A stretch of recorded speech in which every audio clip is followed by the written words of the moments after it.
Et nous voilà au quiz. Quiz sur la cinétique chimique et la catalyse.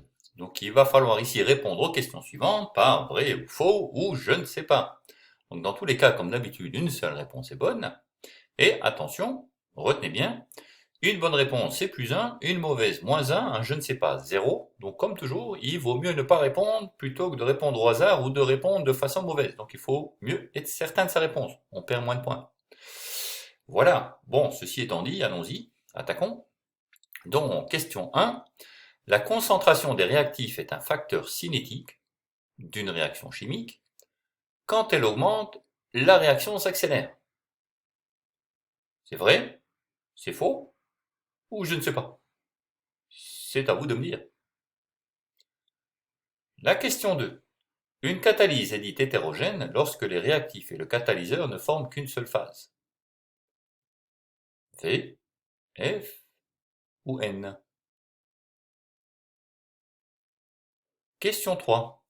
Un catalyseur peut modifier l'état final d'un système réactionnel. C'est vrai? C'est faux? Non, non, c'est faux. Ou je ne sais pas. Question 4. Le temps de demi-réaction correspond à la durée nécessaire pour que l'avancement de la réaction chimique atteigne la moitié de sa valeur finale. C'est vrai? C'est faux? Ou je ne sais pas. Et puis question 5, voici la fin. La catalyse enzymatique est intéressante car elle permet des réactions sans utilisation de solvants nocifs. C'est à vous de me dire. V, F ou N? Voilà, c'est bon? Tu as terminé, tu es certain de toi? Alors rappelle-toi des petites règles, d'accord? Hein, vérifie tes réponses. Et on y va pour la correction. Donc, la correction. La réponse à la question 1, c'est vrai. La réponse à la question 2, c'est faux. La réponse à la question 3, c'est faux également. La réponse à la question 4, c'est vrai. Et la réponse à la question 5, c'est vrai aussi. Donc voilà, connaissant les réponses, il n'y a plus qu'à calculer les points, en tenant compte des règles. Si tu as au moins 3 sur 5, c'est bien, tu viens voir la solution avec moi et on continue aux méthodes et aux exercices. Sinon, si tu as moins de 3 sur 5, il vaut mieux retourner voir les rappels. Voilà. Alors, donc si tu as plus de 3 sur 5, allons-y pour la correction. La 1 est vraie. Donc la concentration des réactifs est un facteur cinétique. Quand elle augmente, la réaction s'accélère. Eh bien oui, c'est vrai. Plus il va y avoir de réactifs, plus les entités chimiques vont avoir de chances de se rencontrer et donc de créer des chocs, et même des chocs efficaces, et donc de former des produits. Donc c'est un facteur cinétique. On va accélérer la réaction lorsqu'on va augmenter la quantité de réactifs. Question 2. Une catalyse hétérogène lorsque les réactifs et le catalyseur ne forment qu'une seule phase. Mais non, c'est faux ça. Ça, c'est une catalyse homogène. Quand à la fois les réactifs et le catalyseur sont dans une seule phase, comme en solution tous les deux, c'est une catalyse homogène. Dans une catalyse hétérogène, le catalyseur est dans une phase différente des réactifs.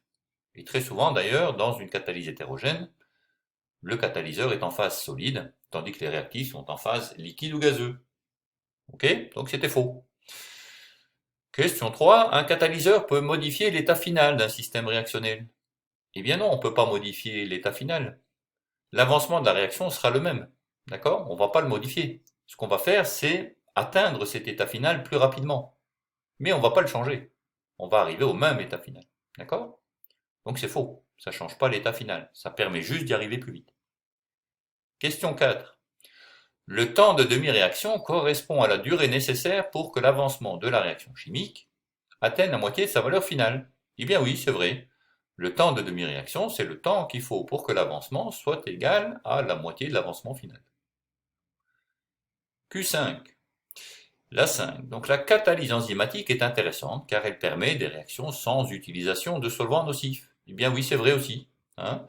C'est les conditions douces dont on parlait dans les rappels. Donc la catalyse enzymatique utilise des conditions douces. Ça veut dire que les températures sont de l'ordre de 30-35 degrés. D'accord? Et les pressions et les solvants utilisés sont tout à fait raisonnables. Hein, donc on ne travaille pas dans des conditions plus extrêmes qu'on rencontre dans les processus industriels. Et c'est pour ça qu'elle intéresse les chimistes. Voilà, bah avec ça, ça nous termine les quiz, hein. J'espère que c'est OK, vous avez bien tout suivi. Et puis on se voit donc après pour les méthodes. À très bientôt.